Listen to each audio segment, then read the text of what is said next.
संपूर्ण ब्रज साक्षात राधा कृष्ण का प्रकट स्वरूप है।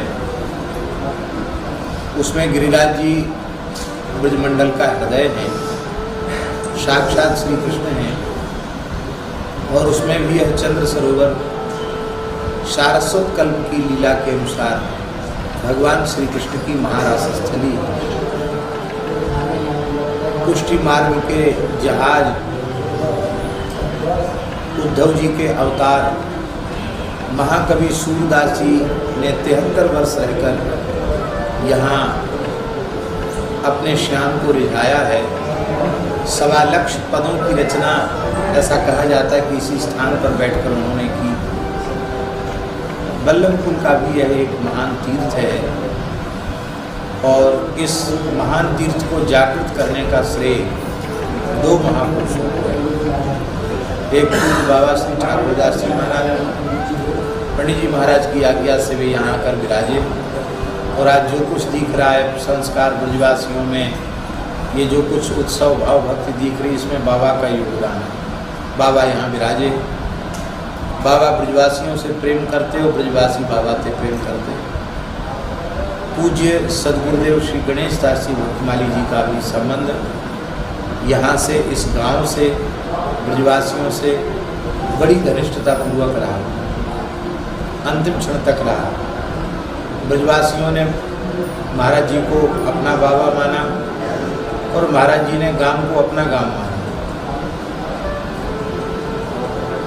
पूज्य बाबा ठाकुरदास जी यहाँ विराजते, निरंतर गो चिंतन उनको बना रहता था। एक कसाई एक देसी बछड़ा ले जा रहा था, उस बछड़े को देखकर बाबा को दया आई और बाबा ने किसी व्यक्ति से कहकर कसाई से बछड़ा खरीद लिया गया और उस एक बछड़े को बचाने से यहाँ गौशाला का आरंभ हुआ। फिर पूज्य गुरुदेव श्री गणेश दास जी भक्तमाली जी महाराज की अध्यक्षता में एक समिति का गठन हुआ और यहाँ गौशाला विधिवत आरंभ हुई। अपने समय की सबसे पुरानी गौशाला ये है। इस गौशाला से अनेक गौशालाओं का जन्म हुआ। आज तक इस गौशाला के माध्यम से सैकड़ों ब्रजवासियों के घरों में गोपालन आरंभ हुआ और हजारों की संख्या में गोवंश के प्राण बचाए गए। तो यह एक उत्तम आदर्श गौशाला है। पुस्तकालय भी है, शिक्षण संस्थान भी है, औषधालय भी है और यह निरंतर प्रगति के पथ पर अग्रसर है। आज आवश्यकता है सभी गोभक्त, राष्ट्रभक्त, भारतीय सनातन विचारधारा में श्रद्धा रखने वाले लोग, वैष्णवजन, सबके सहयोग की आवश्यकता है और प्रेम से गौशाला को सब अपनी मान करके इसमें सहयोग करें। ऐसी है विनय पत्रिका। ऐसा अनुपम ग्रंथ है गोस्वामी तुलसीदास जी महाराज का कि इस एकमात्र ग्रंथ का आश्रय कोई साधक ले ले तो साधक जीवन के समस्त प्रश्नों का समाधान हो जाएगा। भगवत प्राप्ति का मार्ग प्रशस्त ही नहीं हो जाएगा, ईमानदारी से यदि विनय पत्रिका का चिंतन करे, उसे अपना जीवन बनावे, तो इसी शरीर से इसी जन्म में निश्चित भगवत साक्षात्कार हो जाएगा। इसमें कोई संदेह नहीं। समर्थ सद्गुरु जो कार्य करते हैं वही कार्य विनय पत्रिका करती है। जैसे अष्टादश पुराणों का सार सर्वस्व फलरूप श्रीमद् भागवत है और भागवत को लिखने के बाद भगवान व्यास पूर्ण संतुष्ट हुए। फिर और कुछ जीवों के कल्याण के लिए लिखने की आवश्यकता नहीं है, अब हमारा प्रयोजन पूर्ण हो गया, ऐसा भगवान व्यास जी ने समझा। ठीक इसी प्रकार से भगवान की प्रेरणा से कलिमल ग्रसित जीवों के ऊपर अत्यंत अनुग्रह करके कलियुग के दोषों से बचने के उपाय के रूप में जीव का परम कल्याण हो जाए, इसी जन्म में भगवत प्राप्ति हो जाए, साधक के अंतःकरण का ज्ञान, वैराग्य, भक्ति तीनों सुदृढ़ हो जाएं, परम परम प्रेम उसे प्राप्त हो जाए, वह कृतकृत्य हो जाए, कृतार्थ हो जाए, इसी प्रयोजन के लिए मानव गोस्वामी जी ने अपनी अंतिम कृति के रूप में इसको प्रकट किया। इसको YouTube पर प्रचारित भी किया जा रहा है, इस प्रसारण भी इसका किया जा रहा है। उसको जो भी देखेंगे उन्हें घर बैठे नित्य सत्संग प्राप्त हो जाएगा। और हम ऐसा अनुभव करते हैं कि उन्हें यह नहीं लगेगा, जितनी देर वे सुनेंगे उनको नहीं लगेगा कि हम वृंदावन से दूर हैं। आप अपने घर में बैठकर यह अनुभव करेंगे कि हम संतों के, गुरुजनों के चरणों में श्रीधाम वृंदावन में ही भावमय स्वरूप से बैठकर श्री विनय पत्रिका के माध्यम से राधे श्याम जय राधे श्याम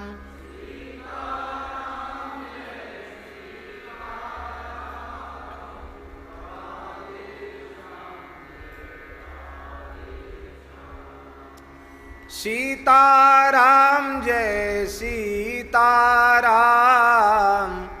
राधे श्याम जय राधे श्याम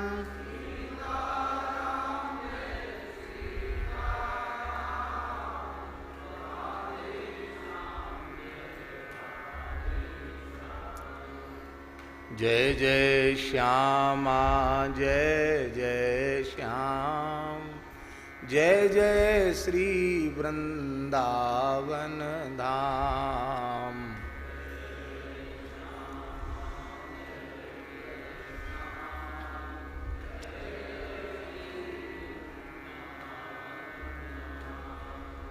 जय जय श्यामा जय जय श्याम जय जय श्री वृंदावन धाम।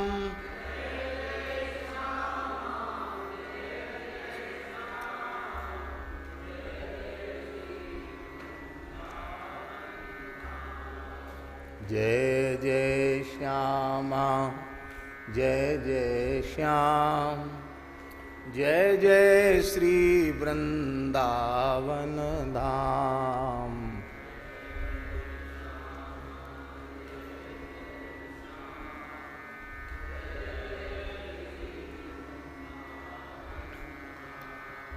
जय जय श्यामा जय जय श्याम जय जय श्री वृंदावन धाम।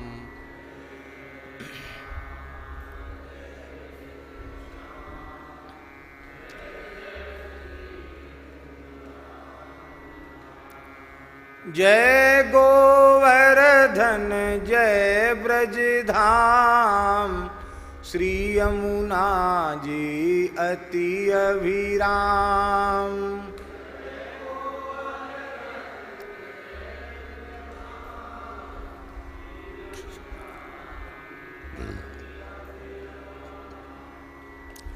श्री राम जय जय राम श्री राम जय जय राम।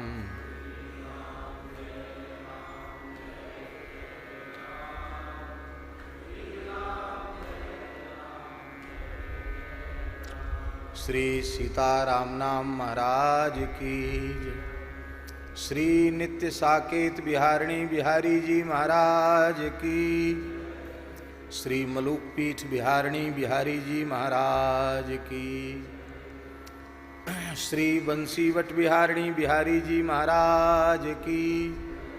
श्री यमुना पुलिन बिहारिणी बिहारी जी महाराज की। श्री यमुना महारानी की जय। श्री गोपीश्वर महादेव की जय। श्री अन्नपूर्णा माता की जय। श्री गिरिराज महाराज की जय। श्री सूरश्याम गोधाम की जय। श्री पथमेड़ा गोधाम की जय। श्री जड़खोर गोधाम की जय। श्री यज्ञेश्वरी जगज्जननी गौ माता की। अखिल गोवंश की जय। श्री हनुमान जी महाराज की जय। श्री 84 कोष ब्रजमंडल धाम की जय। श्री ओरछाराम राजा सरकार की, श्री कनक भुवन बिहारिणी बिहारी जू सरकार की, श्री सद्गुरुदेव भगवान की, उनके परम पावन तिरोभाव महामहोत्सव की जय। परम पूज्य संकीर्तन सम्राट श्री प्रेम भिक्षु जी महाराज की, परम पूज्य श्री काश्मीरी बाबा जी महाराज की, सब संतन की जय, सब विप्रन की जय, सब भक्तन की जय, समस्त ब्रजवासीन की जय। जय जय श्री राधे, जय जय श्री सीताराम, हर हर महादेव। हरिशरणम। भक्तवांछा कल्पतरु, भक्तवत्सल शरणागत वत्सल श्री नित्य साकेत बिहारिणी बिहारी जी की चरण सन्निधि में, श्री मलुक पीठ में, इस सत्संग मंडप में पूज्य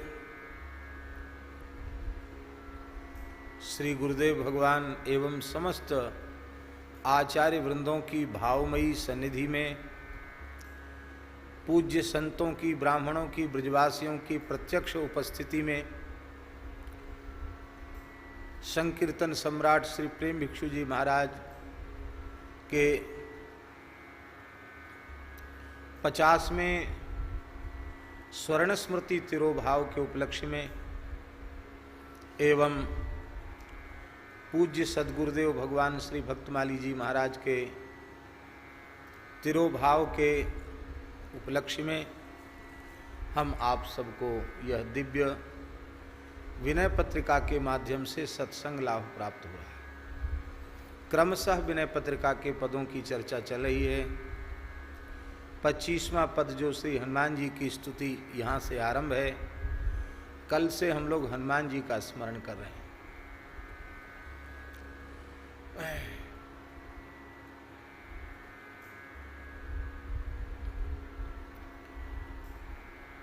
दास ने विनय पत्रिका की चर्चा राजकोट संकीर्तन मंदिर में प्रवचन के रूप में की थी, लेकिन नित्य पाठ का कोई नियम नहीं था। अभी भी नित्य पाठ तो नहीं हो पाता, कुछ दिनों से कर रहे हैं।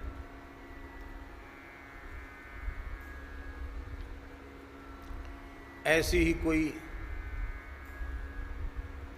व्यावहारिक संकट की स्थिति बनी और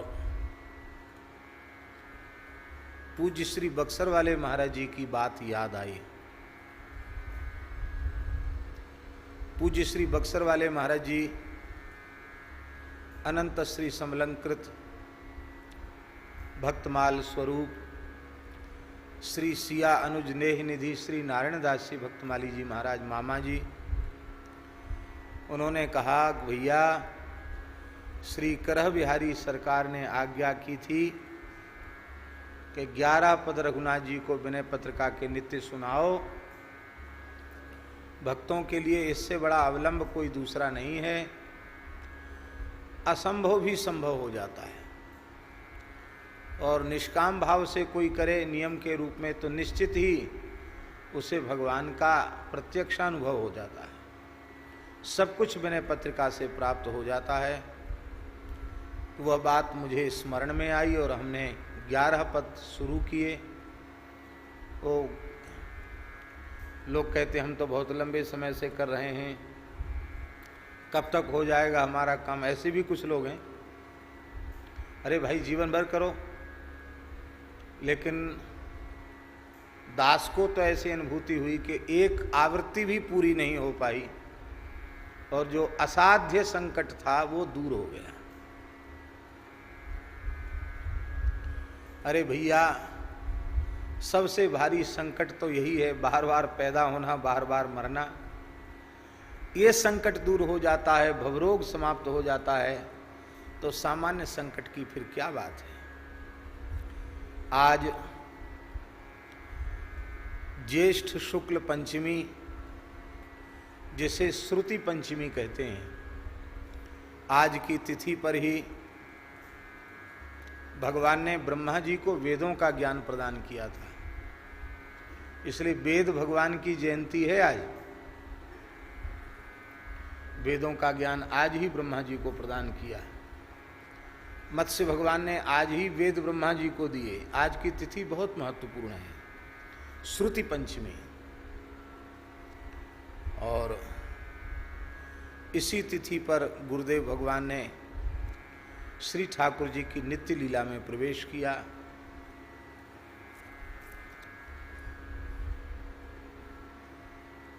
इस दास को यह सौभाग्य प्राप्त हुआ कि उन्होंने अपनी कृपा करुणा से अंतिम क्षण तक इस दास को अपने निकट रखा। उस समय महाराज जी के कक्ष में कितने लोग थे? कौन कौन? गुरुदास जी, हाँ हाँ, और आप थे? आप थे ना? श्री प्रभुदास जी महाराज, श्री भरद्वाज जी और ये दास।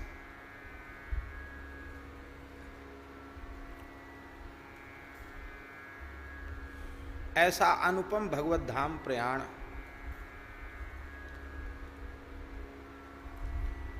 अनेक महापुरुष इस पवित्र भारतवर्ष की धरती पर प्रकट होते हैं, जीव जगत का परम हित करते हैं और बड़ी दिव्य गति से उनका अवतरण भी होता है और बड़ी दिव्य गति से उनका महाप्रयाण भी होता है। पर इस दास को पूज्य सद्गुरुदेव भगवान की महाप्रयाण लीला का उनकी कृपा से प्रत्यक्ष अनुभव करने का सौभाग्य मिला। भगवत धाम जाने के बहुत समय पहले ही, लगभग 1-2 साल पहले की बात है,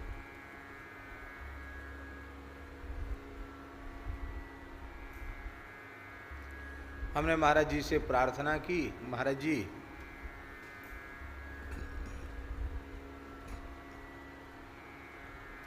श्री मलुकदास जी के लिए कुछ संस्कृत में श्लोक लिख दें, ज़्यादा नहीं तो 8 ही श्लोक लिख दें, अष्टक, तो आपके द्वारा लिखे हुए संस्कृत के वे छंद हम लोग पाठ करेंगे। तो महाराज जी के लिए संस्कृत में सद्यः रचना कर देना उनके लिए कोई बहुत बड़ी बात नहीं थी, ऐसी सहज लिख देते। हिंदी संस्कृत ब्रजभाषा कुछ में भी लिख देते। तो उन्होंने कहा ठीक है।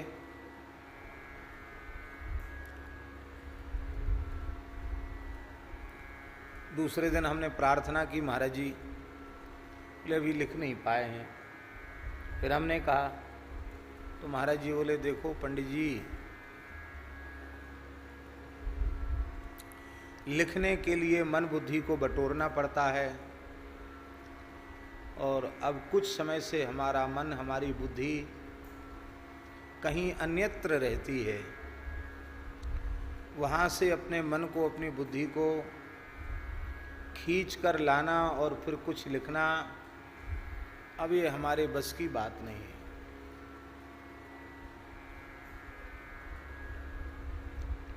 अब बहुत वृद्ध भी हो गए हैं।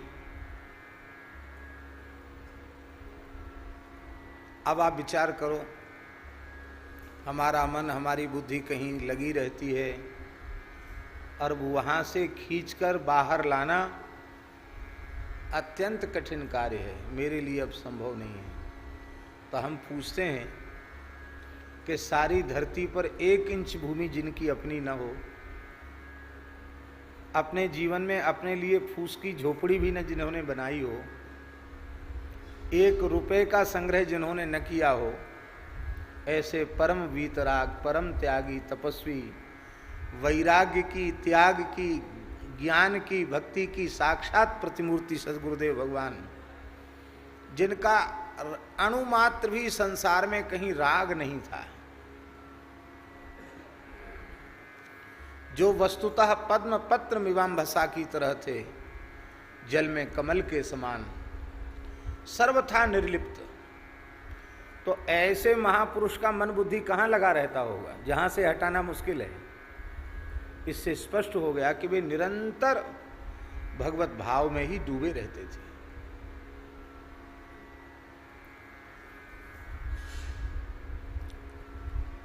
अंतिम क्षण तक पूर्ण सावधान, मूर्छा में नहीं गए। 3 आवृत्ति संपूर्ण भक्तमाल की सुनी, गीता जी की आवृत्ति सुनी, रास पंचाध्यायी सुनी, संपूर्ण कृष्ण करणामृत सुना, 12 सर्ग संपूर्ण गीत गोविंद सुना, श्री राधा सुधा निधि सुनी। हम पूछते गए, महाराज जी को सुनाते गए, और एक एक का श्रवण करके भी भाव विह्वल हो रहे थे।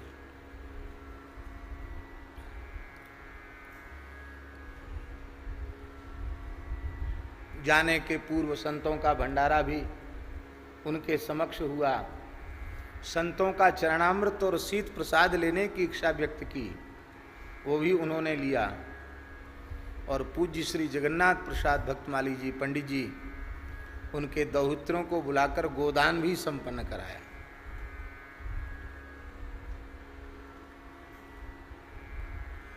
आधे क्षण के लिए भी भगवत विस्मृति नहीं हुई।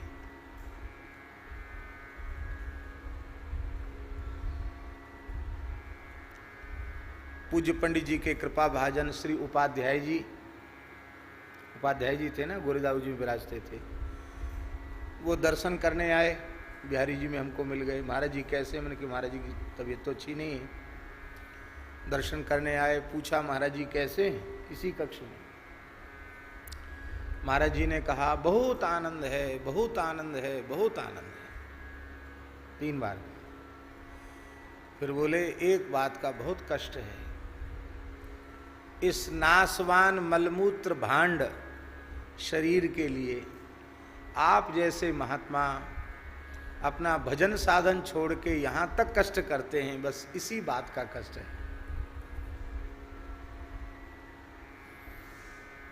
अखंडानंद आश्रम से मिथिलेश जी माता जी आई, बोली अब नहीं आना। महाराज जी बोले अब नहीं आना। उनको अच्छा नहीं लगा कि हमसे क्या गलती बन गई, महाराज जी ने आने को मना कर दिया। तो महाराज जी ने हाथ जोड़कर कहा कि अपना भजन साधन छोड़ के कोई कष्ट न करे।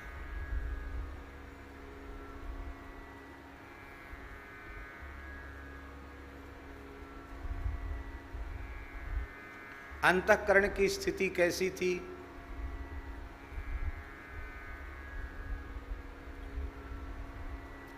भगवत धाम जाने के पूर्व की बात है, 24 घंटा पूर्व की बात होगी शायद, है?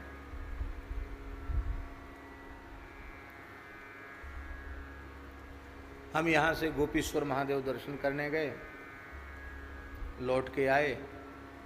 महाराज जी इसी कक्ष में पौधे थे, नेत्र बंद थे। यहाँ सुनने में आया कि बहुत देर से महाराज जी ने नेत्र खोले ही नहीं, एक सी मुद्रा में लेटे हैं।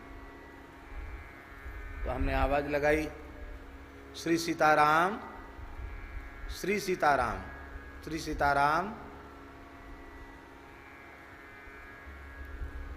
कई बार आवाज लगाई तो श्री महाराज जी ने नेत्र खोले और ऐसे हाथ थे उनके, धीरे से नेत्र खोलकर कहा,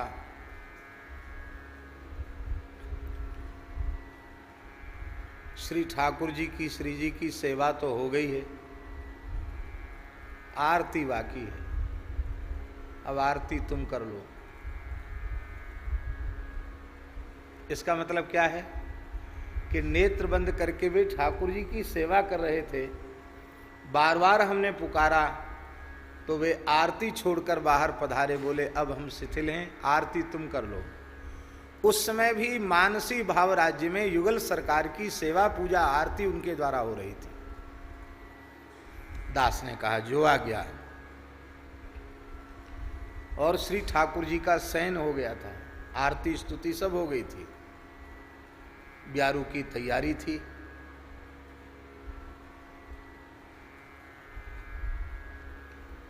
दास के मन में एक भाव आया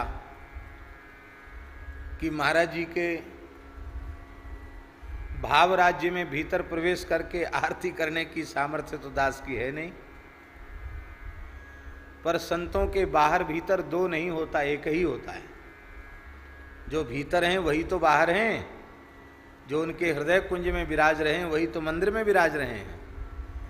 इसलिए दास ने कहा उनकी आज्ञा का पालन करना है तो आरती करना है। तो घड़ी घंट बजे शयन के बाद फिर आरती हुई ठाकुर जी की। जब घड़ी घंट बजे तो सुदामा कुटी संत निवास के कुछ संत आ गए, बोले अभी तो आपके यहाँ आरती स्तुति सब हुई थी, हमारे मोहल्ले में होती ना आरती, यहाँ आरती होती है, फिर जमुना मंदिर में बजने लग जाता, ऊपर शालिग्राम जी की यहाँ आरती होने लग जाती, फिर उधर थोड़े थोड़े 5-7 मिनट के अंतर में फिर सुदामा कुटी में शुरू हो जाती, फिर खाक चौक में शुरू हो जाती। घड़ी घंटे ही सुनाई पड़ते हैं, शाम को बहुत देर तक सब जगह आरतियाँ होती हैं। तो रात्रि में सबके बाद पुनः यहाँ आरती हुई थी। महाराज जी की आज्ञा, आरती लेके आए, महाराज जी को आरती दी, महाराज जी ने आरती ली और मुस्कुराकर बोले हाँ अब आरती हो गई है। फिर कहा कोई भूखा न रह जाए, सबको खिलाओ, कोई भूखा न रहे, कोई भूखा न रहे, ये उनका अंतिम उपदेश एक तरह से मिला। सबको प्रसाद पवाओ, कोई भूखा न रह जाए, और गौ माता भूखी न रह जाए, गायों को खूब खिलाओ, ये उनका अंतिम आदेश था। उसके बाद वे अपनी इच्छा से ही मौन हो गए, लेकिन नेत्र खोलना, पहचानना, समझना, स्मृति बिल्कुल यथावत रही। और 31 मई की बात, रात्रि में हम लोग सब निकट में ही थे, धीरे धीरे करके सब जो लोग थे सेवा में विश्राम करने जाने लगे। पर दास, प्रभुदास जी और श्री भरद्वाज जी, 3 मूर्ति थे, हैं? हाँ, गोवर्धन वाले भरद्वाज जी, श्री उपेंद्र भारद्वाज जी, जिन्हें पूज्य बाबा ठाकुरदास जी की खूब सेवा का सौभाग्य मिला, महाराज जी के कृपा पात्र। दास ने पहले गीत गोविंद सुनाया महाराज जी को, तो सुनते सुनते महाराज जी के श्रुपात हो रहे, इतना भाव जागृत हो रहा है। इसके बाद रास पंचाध्यायी पूरी सुनाई, और सब सुनाते सुनाते फिर मैंने सोचा अब क्या सुनाएं, तो महाराज जी से पूछा कि महाराज जी कपिलोपाख्यान सुनाएं, तो महाराज जी ने स्वीकृति दी सिर हिलाकर। तो कपिलोपाख्यान महाराज जी को बहुत प्रिय था भागवत जी का, तो उसमें संचिंतयेत भगवतश्चरणारविंदम, भगवान की झांकी शुरू हुई, वो संवाद पूरा आरंभ हुआ और महाराज जी श्रवण करते जा रहे हैं, एक एक भाव का अनुसंधान करके विह्वल हो रहे हैं, नेत्रों से अश्रुधार बह रही है, और उन्होंने अपने दाहिने हाथ से इस दास का ऐसे हाथ पकड़ रखा था और हम सुना रहे थे, वे श्रवण कर रहे थे। प्रातः काल के 4 बजे होंगे, ठीक 4, और भगवान का नक्सिक सौंदर्य का वर्णन पूर्ण हुआ। और इतनी प्रसन्नता महाराज जी के मुखारविंद पर हमने कभी नहीं देखी। इतनी प्रसन्नता, एकदम प्रकाश बढ़ गया मुखारविंद का, और जैसे ही पूर्ण हुआ तो एकदम प्रसन्न होकर उन्होंने ऐसे देखा, ऐसे हाथ किया, मेरा हाथ ऐसे पकड़े हुए, और दास का ऐसा विश्वास है कि प्रत्यक्ष श्री ठाकुर जी उनके सामने थे और उनका दर्शन करके आह्लादित होते हुए उन्होंने श्री ठाकुर जी की अंक में गमन किया। यद्यपि जेठ का महीना, भयंकर गर्मी थी, वर्षा का कोई लक्षण आकाश में नहीं था, लेकिन जिस समय महाराज जी ने भगवत धाम प्रयाण किया, ठीक उसी समय गड़गड़ गड़गड़ गड़गड़ करके मेघ गर्जन हुआ, बिजली चमकी, लाइट चली गई थी, बिजली चमकी तो पूरा ये हॉल बिजली की चमक से चमक गया, एकदम प्रकाशित हो गया, इतनी तेज बिजली चमकी, और इतनी सुंदर शीतल मंद सुगंधित हवा चलने लगी और बूंद बूंद पानी आने लग गया। ऐसे लगता मानो उनके महाप्रयाण पर देवताओं ने पुष्प वर्षा की हो, अमृत वर्षा की हो। माने क्या कहें, जेठ के महीने में भयंकर गर्मी थी उस समय, और पूरा वातावरण इतना मंगलमय हो गया, क्या कहना, ये अपने नेत्रों से प्रत्यक्ष देखी हुई बात। 84 कोस ब्रज की रज, जगह जगह से संत लेके आए, सेवा कुंज, निधिवन, गिरिराज जी, कहाँ कहाँ के संतों ने रज भेजी। श्री राधा वल्लभ लाल जी का संपूर्ण श्रृंगार रसिक माधव दास जी लेके आए। उसमें गर्मियों में फूल का श्रृंगार होता है, तो राधा वल्लभ लाल जी के सब चंद्रिका, कंठहार, ये सब महाराज जी के श्रीअंग, बाजूबंद, सुंदर तिलक, माने जैसे कोई सज धज के जाए ऐसे ठाकुर जी के श्रीअंग का, पुष्पों का श्रृंगार उनके श्रीअंग पर था। बरसाना, बिहारी जी कहां कहां से नहीं आया, धन्य है। अंतिम क्षण तक इस बालक का, इस दास का हाथ उन्होंने पकड़ा। आज भी वे ही हाथ पकड़े हुए हैं हम सबका। उन पूज्य श्री सद्गुरुदेव भगवान के चरणों में हम सब सादर साष्टांग दंडवत प्रणाम करते हैं।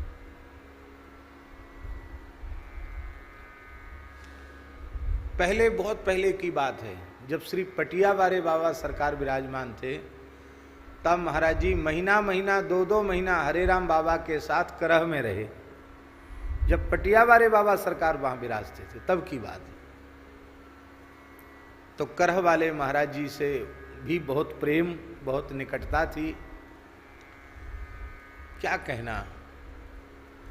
3 दिन का उत्सव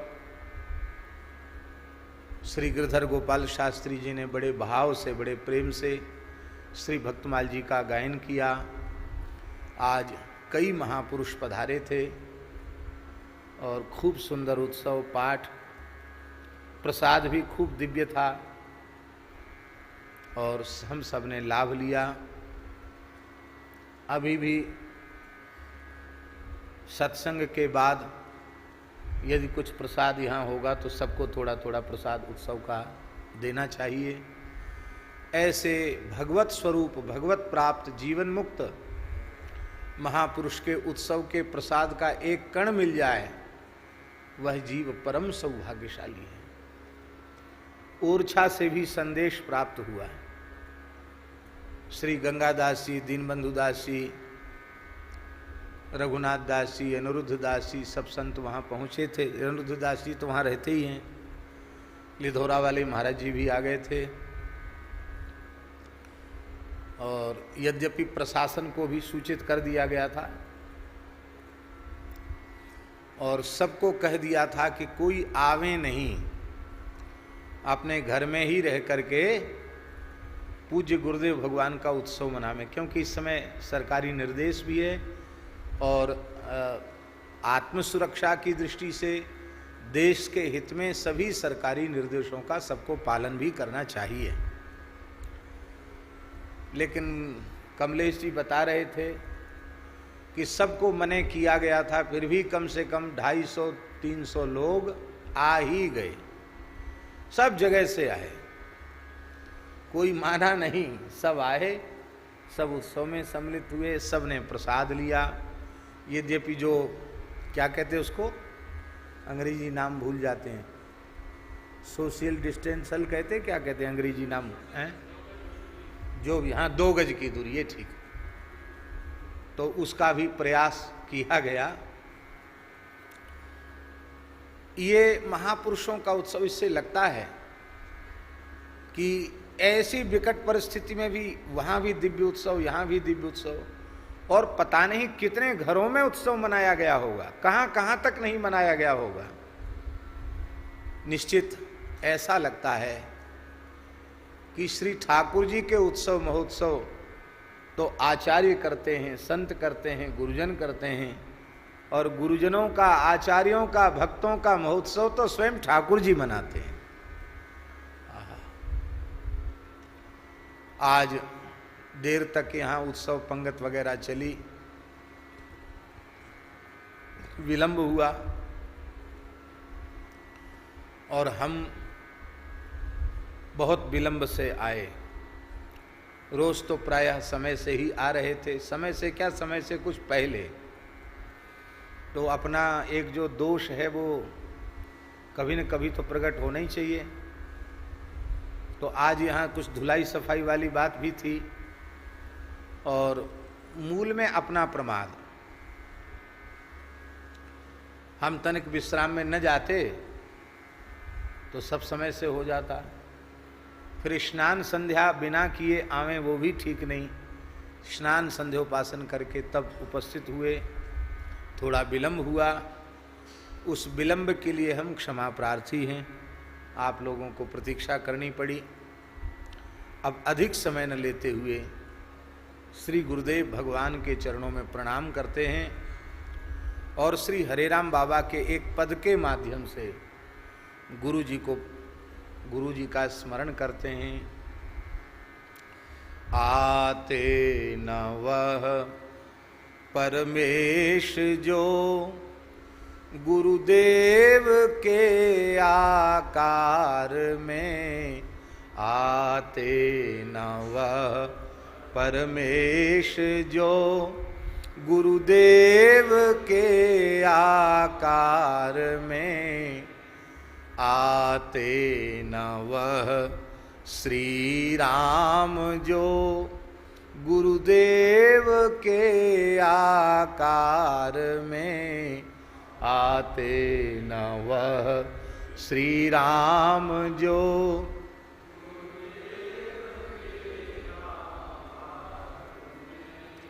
आते न वह घनश्याम जी गुरुदेव के आकार में, ते न वह घनश्याम प्रभु गुरुदेव के,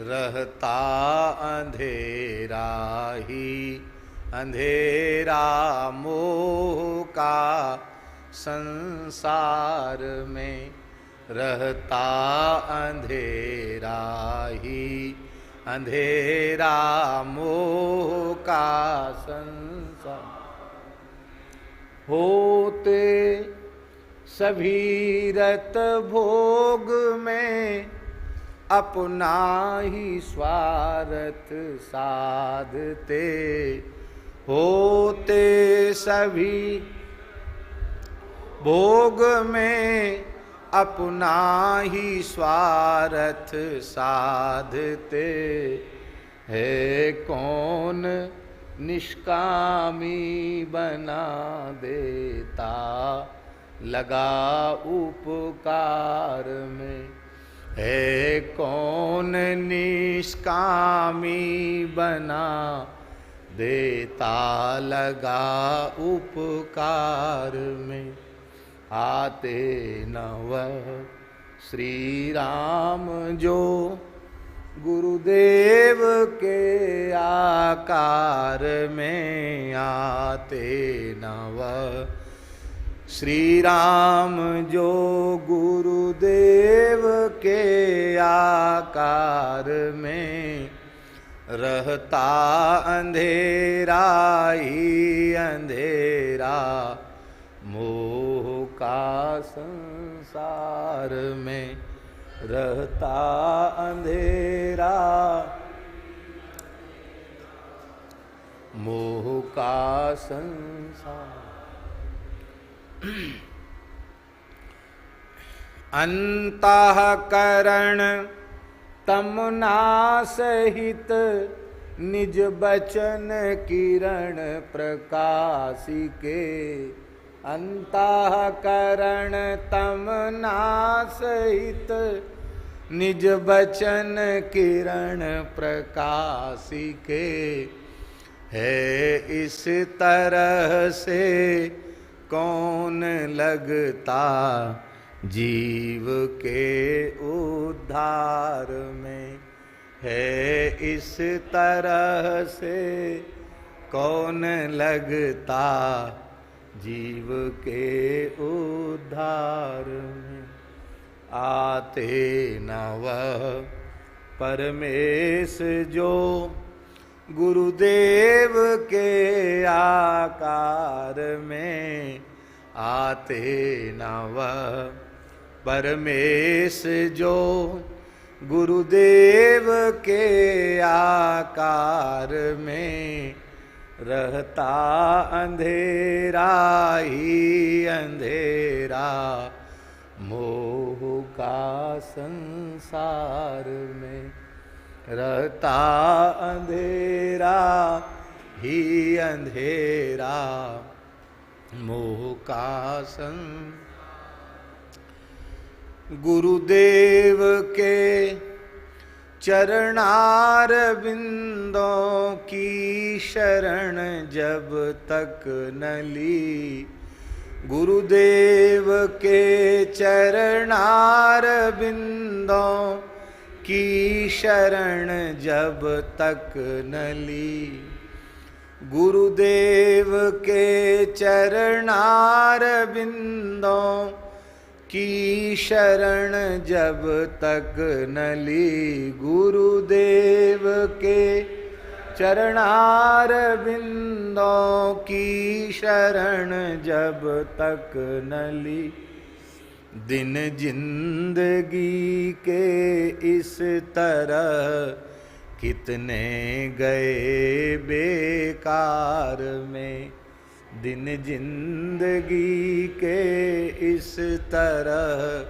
कितने गए बेकार।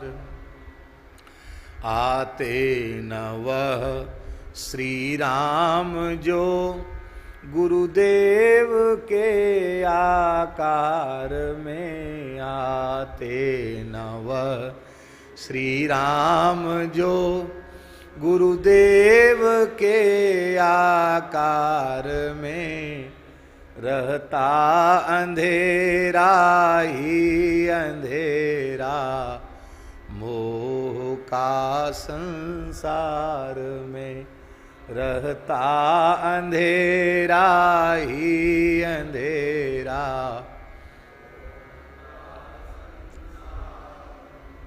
गुरु हैं दयालु दीन वत्सल, राम संशय छोड़ दे, गुरु हैं दयालु दीन वत्सल, राम संशय छोड़ दे। ये राम हरे राम बाबा के नाम की छाप है। गुरु हैं दयालु दीन वत्सल, राम संशय छोड़ दे, गुरु हैं दयालु दीन वत्सल, राम संशय छोड़ दे, तेरा भला हो जाएगा तू रह पड़ा दरबार में, तेरा भला हो जाएगा, तू रह पड़ा दरबार, तेरा भला हो जाएगा, तू रह पड़ा दरबार में, तेरा भला हो जाएगा, तू रह पड़ा दरबार में। आते न वह परमेश जो गुरुदेव के आकार में, आते न वह परमेश जो गुरुदेव के, रहता अंधेरा ही अंधेरा मोह का संसार में, रहता अंधेरा ही अंधेरा मोह का संसार। श्री सद्गुरुदेव भगवान की जय। हम लोग बड़े भाग्यशाली हैं। श्री गुरुदेव भगवान का स्मरण हो रहा था, गुरुदेव भगवान प्रकट हो गए। पूज्य श्री गुरु जी, जिनके चरणों में इस दास को आपकी कृपा करुणा से बहुत लंबे समय तक बैठकर चरणों में किंचित कुछ श्रवण करने का सौभाग्य प्राप्त हुआ।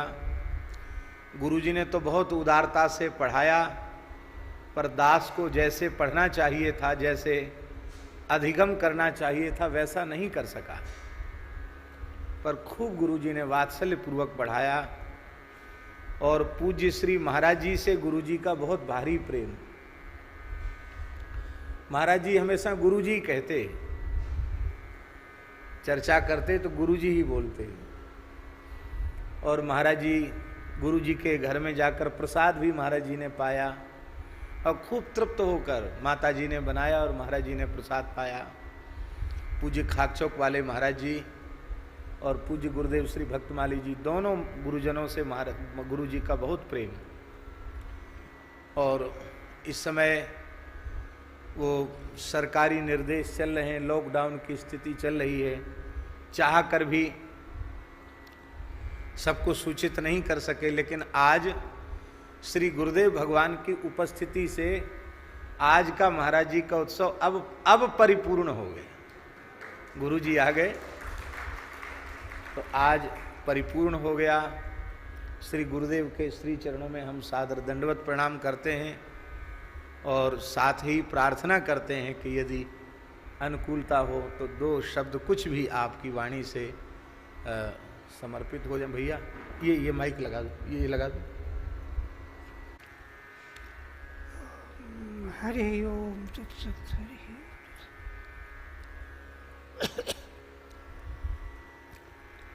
ओम सच्चिदानंद रूपाय विश्वोत्पत्त्यादिहेतवे तापत्रय विनाशाय श्री कृष्णाय वयं नमः।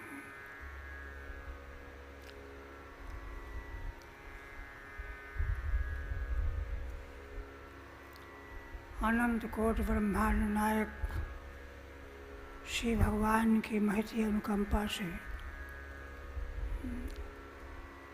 महान पुरुषों के मध्य में अद्भुत परंपरा के सिद्धांतों के श्रवण का अवसर प्राप्त होता है और कुछ व्यक्त करने का भी अवसर प्राप्त होता है।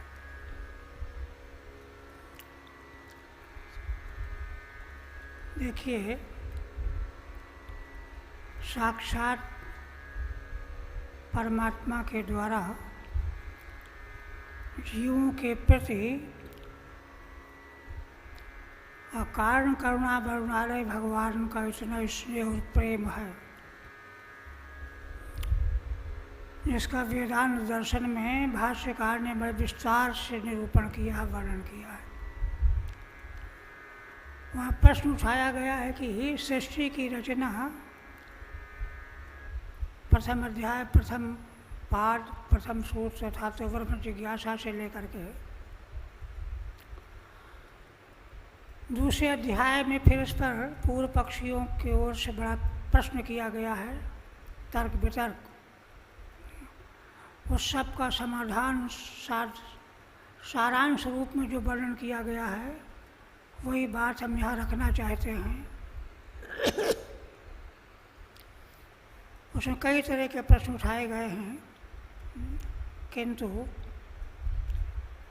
वैदिक सनातन परंपरा के शास्त्र के समक्ष कोई टिक नहीं सकता।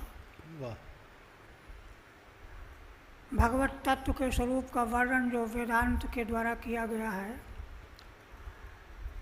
उन परमेश्वर भगवान का एक स्वरूप तो बताया गया है कार्य कारणातीत, माने कार्य से भी कोई मतलब नहीं, कारण से भी कोई मतलब नहीं। और उन्हीं भगवान परमेश्वर का परमात्मा का स्वरूप बताया गया है दूसरा, कारण रूप भी और कार्य रूप भी। तीन प्रकार के स्वरूपों का वर्णन है। तीनों प्रकार के स्वरूपों का परिज्ञान, उनकी संगति, उनकी एक वाक्यता, उनका जो है दर्शन, प्रत्यक्ष अनुभव, ये प्राप्त करने के लिए ही मनुष्य जीवन की महिमा का कथन किया गया, वर्णन किया गया। समग्र सृष्टि में 84 लाख योनियों में मनुष्य योनि ही एक ऐसी योनि है जिसको प्राप्त करने वाला व्यक्ति है ना, तीन रूपों में जिन भगवान का वर्णन वेदों में किया गया है, उनके उन रूपों को वह जान सकता है, प्राप्त कर सकता है, अनुभव कर सकता है। और ये भगवान के तीनों प्रकार के स्वरूप जो हैं इसलिए हैं, माने हैं लक्ष्य की सिद्धि के लिए सर्वोच्च पद को प्राप्त कराने वाले भी हैं और साधन रूप में भी वे ही हैं। साधन रूप में यदि भगवान सगुण रूप में कार्य के रूप में अपने को प्रकट न करें, कारण रूप में स्वयं सृष्टि की रचना न करें, तो कोई किसी कुछ पता ही नहीं चलेगा। साधन का ही पता नहीं चलेगा कि किस प्रकार के साधन के द्वारा कैसे साध्य परमेश्वर तत्व की प्राप्ति होगी। इसलिए भगवान ने पूरी तरह से व्यवस्था की है सृष्टि की रचना करके प्राणी मात्र के कल्याण के लिए। हम भाष्यकार कहते हैं कि है ना, कि यदि भगवान परमेश्वर को यह आकांक्षा न हुई होती तो ये था कि देखो प्रलय काल में सब जीव बेहोश पड़े रहते हैं, किंतु जागृत अवस्था में किसी कोई रोग हो जाता है, हाथ टूट गया, पैर टूट गया, जख्म हो गया, तो डॉक्टर उसके दुख को दूर करने के लिए बेहोशी की दवा दे देता है, उसको ठीक करने की दवा नहीं देता, उसके रोने धोने दुख को मिटाने के लिए बेहोशी की दवा देता है। बेहोशी में वो शांत पड़ा रहता है 2-4 घंटे, इसके बाद जब होश में आता है फिर तकलीफ शुरू होती है, तब उसको लाभ देने वाली दवाई दी जाती है। उसी प्रकार से यह संसार जो है इसलिए रचना की गई है कि जीव, विशेष करके मनुष्य जाति का योनि का जीव, संसार के स्वरूप का जब आकलन करेगा तो सुख दुख की अनुभूतियों के द्वारा और कार्य कारण से कैसे उनका संबंध है सब शास्त्र में वर्णन किया गया है। इसके द्वारा उसको वस्तु स्थिति का ज्ञान हो जाएगा और ज्ञान हो जाने के बाद उसको वैराग्य होगा, माने फिर उसको सांसारिक भोगों की वासना समाप्त हो जाएगी और जब इतनी तैयारी हो जाएगी तब वह भगवान के है ना कार्य कारणातीत रूप के अनुसंधान में लगेगा। जिसका स्वरूप वेदांत में वर्णन किया गया है, श्रीमद् भागवत में भी वर्णन है, प्रथम स्कंद में ही। जो है सूत जी महाराज शौनक आदि ऋषियों के प्रश्न करने पर उत्तर देते हुए कहते हैं कि जो है ना, माने मनुष्य जीवन की प्राप्ति का लक्ष्य है तत्व की जिज्ञासा। जीवस्य तत्व जिज्ञासा नार्थयश्चैह कर्म भी। माने मानव शरीर की प्राप्ति का लक्ष्य जो है, हम और जीवित रहेंगे तो और कर्म करेंगे और पैसा कमाएंगे, सुख सुविधा जुटाएंगे, ये लक्ष्य नहीं है। इसको बिल्कुल टोटली मना किया गया है। वाह, ये मूर्खतापूर्ण बात है।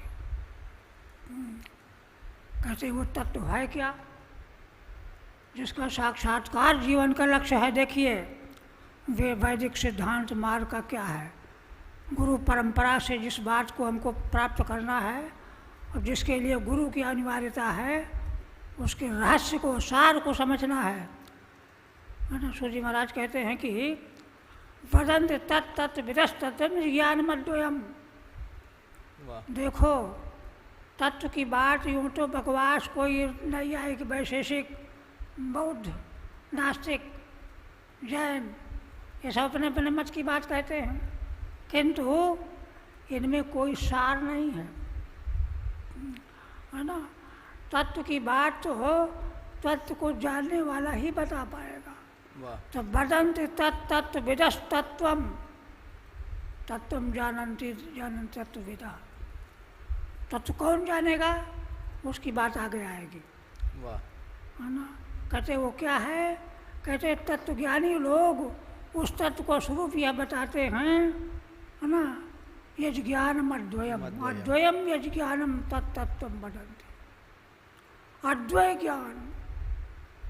देखिए इसे यहाँ एक बात यहाँ अच्छी तरह समझना चाहिए है कि ज्ञान की अनुभूति दो तरह की होती है।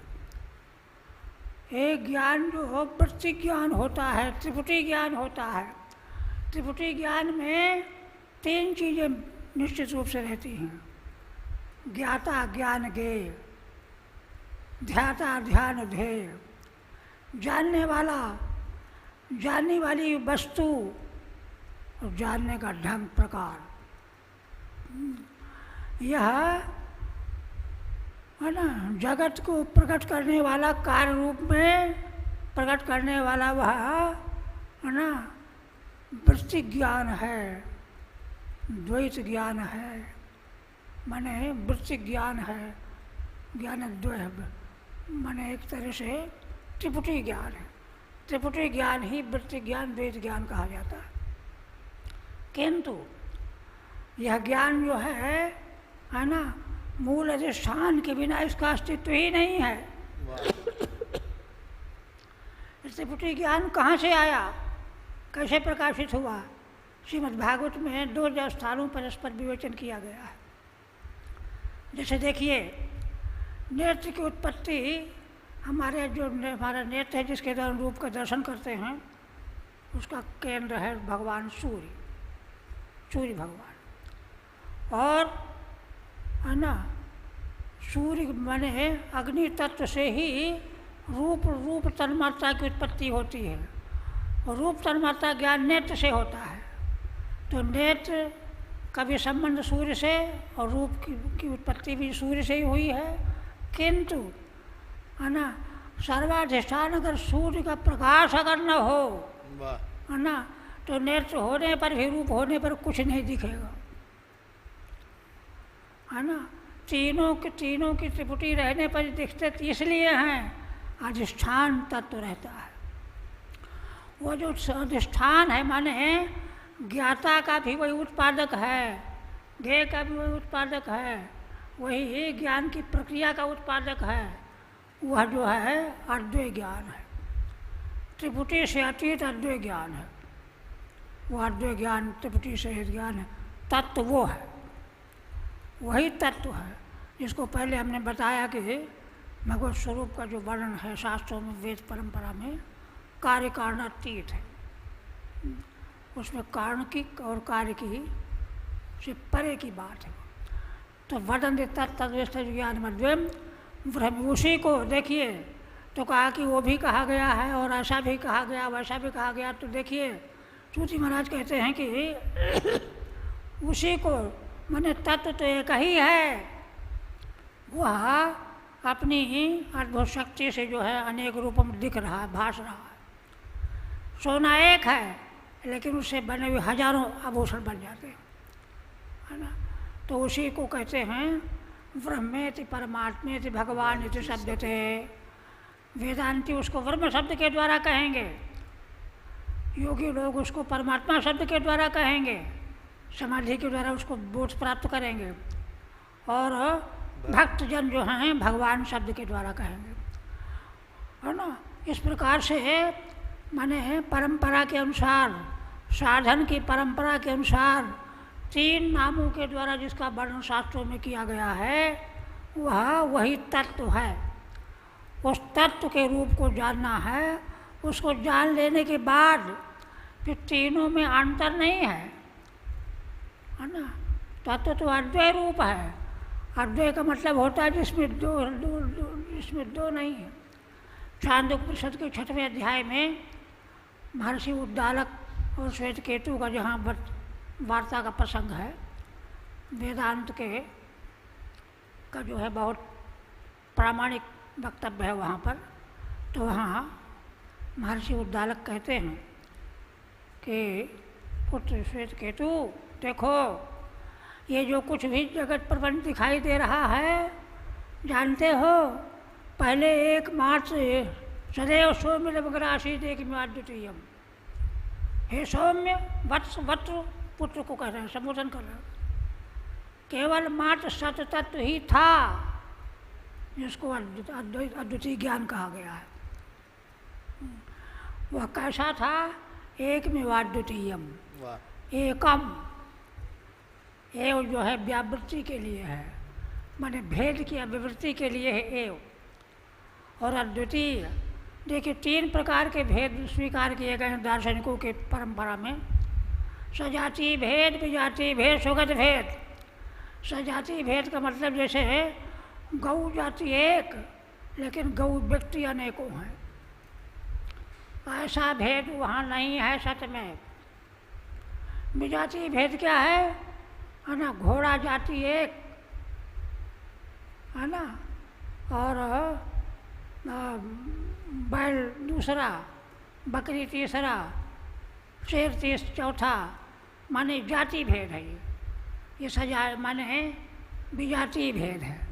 सबकी जातियाँ अलग अलग हैं लेकिन जो जिस जाति का है वो अनेक हैं। प्रत्येक जाति वाला अनेक है किंतु जातियों का भेद है। तो ऐसा भेद भी उसमें नहीं। अनेक जातियाँ हों तब तो जातियों का भेद हो, स्वजाति अनेक हो तब तो स्वजाति भेद हो।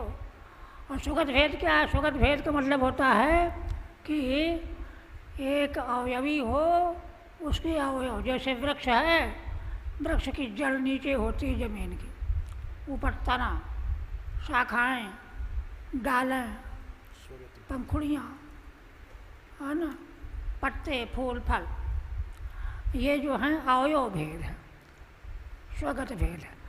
माने अवयवी एक वृक्ष ही है किंतु उसके अवयव अलग अलग हैं। इस प्रकार से स्वगत भेद भी नहीं है। सजाति विजाति स्वगतादि भेदत्रय शून्य। ये भेदत्रय की प्रतीति कहाँ से आई? वही परमेश्वर परमात्मा जब लीला करने के लिए, हम जीवों का कल्याण करने के लिए कार्य कारण के रूप में व्यक्त हुआ, प्रकट हुआ, प्रकाशित हुआ, ये सब भेद दिखाई देने लगा। वास्तव में यह है नहीं, है ना। हमको जब उस तत्व को जानेंगे तो ये लगेगा कि यह है नहीं किंतु दिख रहा है। इस प्रकार से, है ना, ब्रह्मेश्वर। तो इस निवेदन किया गया है और यही व्याख्या, है ना, चारों वेदों से लेकर के उनकी सारी संहिताएं, उनके शाखा भेदों के द्वारा जो हैं, और कर्मकांड, उपासना कांड, ज्ञान कांड के भेदों के द्वारा, फिर उसे वेदार्थ का इन महर्षियों के द्वारा जो है तात्पर्य व्यक्त करने के लिए रामायण के रूप में, महाभारत के रूप में, 18 पुराण के रूप में उनका जो है विवेचन किया गया है, निर्वचन किया गया है। उन सबों के द्वारा भी वही बात कही गई है जो प्रारंभ में वेद मार्ग में स्थापित की गई है, सूत जी ने जिसको बताया है शौनकादि ऋषियों को। इस तरह से आप देखिए ये मार्ग है, और इसी मार्ग की रक्षा करने के लिए सृष्टि की रचना होते ही भगवान जो हैं कितने कारुणिक हैं, उसी समय मनुष्य योनि को है ना अपने लक्ष्य की ओर ले जाने के लिए वैदिक सनातन परंपरा के धर्म के मार्ग का प्रकाशन करने के लिए वेदों को प्रकट कर दिया। और वेदों को प्रकट करके ऋषियों को जन्म जन्मांतर से जो सिद्ध पुरुष थे, जन्मांतर से जन्म प्राप्त हुआ उनको वह ग्रंथ दे करके, पढ़ा करके उनको तैयार किया। तैयार करके उनको काम सौंपा गया कि वे लोग जो हैं अपने अपने स्थान में है ना गुरुकुल के रूप में जो स्थान ये परंपराएं बनाई गई, तो उनमें पूरी तरह से वर्ण धर्म और आश्रम धर्म का प्रतिपादन करते हुए है ना उसी शिक्षा दीक्षा का जो है ना व्यवस्था स्थापित की गई। और देखिए रामायण में, महाभारत में, इन ग्रंथों में इस बात को बार बार खोला गया है, दोहराया गया। सभी पुराणों में, 18 पुराण में इससे भिन्न, इससे विरुद्ध कोई बात नहीं मिलेगी। किंतु पठन पाठन की न्यूनता और ह्रास हो जाने का दुर्भाग्य क्या है, अभी 1-2 दिन पहले की घटना एक घटित हुई। हमको एक संत हैं यहीं वृंदावन में ही, तो उन्होंने जो है एक दिखाया, संत थे काषाय वस्त्र धारण किए हुए, और वो मुसलमानों के कार्यक्रम में प्रधान रूप से बैठे हुए थे।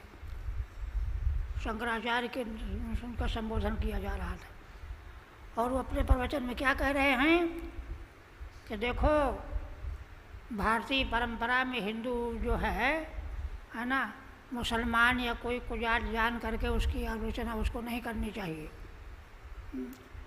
माने पूरा 5 मिनट तक जो है मुस्लिम मत की उसने इस प्रकार से जो है पक्के तौर पर स्थापना की, और कहा कि उससे जो है मतभेद स्वीकार करना ये हिंदुत्व नहीं है। ये कहो। आप देखिए वो शंकराचार्य, प्रयाग की बात है, प्रयाग के परंपरा के कहीं के शंकराचार्य को बताया था, तो हमने कहा कि अरे, और फिर भी लोग जो हैं खा पी रहे हैं, मस्त हो रहे हैं। हाँ, देखिए ये सब देखने से पता चलता है कि स्वयं मुसलमानों की जाति से उतनी हानि हमारी नहीं हो रही जितनी ही अपनी ही जाति के लोगों से हो रही। ये पार्टी के भिन्न भिन्न लोग, कांग्रेस के और इसके उसके इन लोगों का परंपरा देखिए, जब ये पूरे विश्व को प्रभावित करने वाली बीमारी चल रही है समय, लेकिन ऐसे समय पर भी ये राजनीतिक लोग किस प्रकार से दो कौड़ी की अकल रखने वाले हैं कि फिर भी जो हैं हिंदुत्व का विरोध करके और हिंदू परंपरा के विरोध में भाव व्यक्त करते हैं, और जो हैं मनमाने ढंग की बातें करते हैं। जबकि मनमाने ढंग के आचरण करने से ही ये बीमारी आई है ना। वेदों में पूरा वर्णन किया गया है कि प्रकृति के विरुद्ध आचरण करने पर पूरे समाज को उसका दंड भोगना पड़ता है, ये सब वर्णन है। किंतु ज्ञान का लोप होता जा रहा है। तो अभी 10-5 दिनों से हमारे दिमाग में बात ये आई कि कम से कम जो है आज जो अभी हमको सुनने को मिला प्रसंग, इससे हम बहुत दिमाग परेशान है। हम इसकी चर्चा भी करते हैं कि देखो क्या हो रहा है। तो इस संबंध में शिक्षा की जो है शुद्धिकरण, और शुद्धिकरण का मतलब ये है कि मूल से अपने सिद्धांत को, वैदिक परंपरा के सिद्धांत को समझना चाहिए, और वो तभी समझा जा सकता है। अभी आचार्य श्री ने जो गुरु जी की महत्ता का वर्णन कर रहे थे,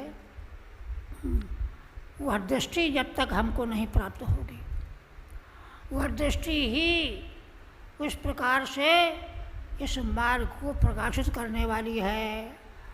अगर इसके प्रति जो है निष्ठा और आस्था हमारे भीतर नहीं है तो कभी भी ज्ञान नहीं होगा। पद्य में आ चुका है एक पद्य, कभी ज्ञान होगा ही नहीं, है ना। आवागम छुटकारा कभी मिलेगा ही नहीं, ये सिद्धांत है। और देखिए इनको इतने विस्तार से बड़ी वजनता से इनको स्थापित शासी नाम का ग्रंथ शंकराचार्य जी का है।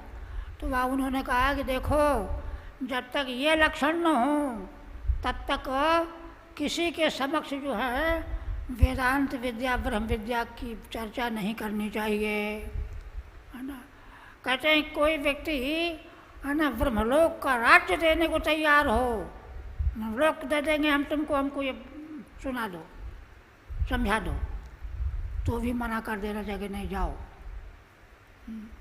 उपदेशास्त्री में है 1917वां प्रकरण में कहा, है ना। इसका मतलब क्या है? इसका मतलब यह है कि यह वस्तु इतनी मूल्यवान है कि इसका मूल्य जो है ब्रह्मलोक से भी बढ़ कर के है। तो ब्रह्मलोक से बढ़ कर के जिसका मूल्य है उसको तुम ब्रह्मलोक के द्वारा अगर बेच रहे हो तो क्या हुआ कि जो है हीरा मोती जो है 2 पैसे में बेच रहा है। इस तरह की बात कहते हैं वो, है ना। आचार्यों ने देखिए कहीं माने जो प्रामाणिक महान आचार्य होते आए आज तक परंपरा से, उन्होंने अनधिकार और अधिकार की चर्चा को कभी अलग नहीं किया, छोड़ा नहीं, उसको पक्के तौर पर स्थापित किया, क्योंकि उसके बिना जो लक्ष्य की प्राप्ति होती है वो हो ही नहीं सकती। और उसी इसका सबका उल्लेख हमारे शास्त्रों में वर्णन किया गया है कि ये पतन कैसे हुआ, क्यों हुआ। पद्म पुराण और अग्नि पुराण जैसे ग्रंथों में वर्णन किया गया है कि जो है वैदिक परंपरा का लोप कैसे हुआ, क्यों हुआ, है ना। इसलिए फिर वहाँ सुधार की बात ही बताई गई और सुधार का रास्ता भी बताया गया इन सब ग्रंथों में। इसलिए इनका बड़ी गहराई से, गहनता से अध्ययन करते रहना चाहिए। और पूज्य श्री महाराज जी के चरणों में, महाराज जी का दर्शन प्राप्त होने के बाद से हम वृंदावन में ये संभवतः सन 1980 के आसपास की बात है, उस समय जब महाराज जी का दर्शन संपर्क शुरू हुआ, आपके कारण से जो अदब बढ़ा, क्योंकि आप पढ़ने आते जाते थे तो आए। महाराज जी की महिमा, उनकी विनम्रता, उनकी शालीनता, क्यों देखिए ये दिखावटी पना जो है उसको ज़्यादा पसंद होता है ना। जो दिखावटी पने में असलियत से ज़्यादा सुख मानता है। लेकिन दिखावटी पना तो कुछ भी नहीं है।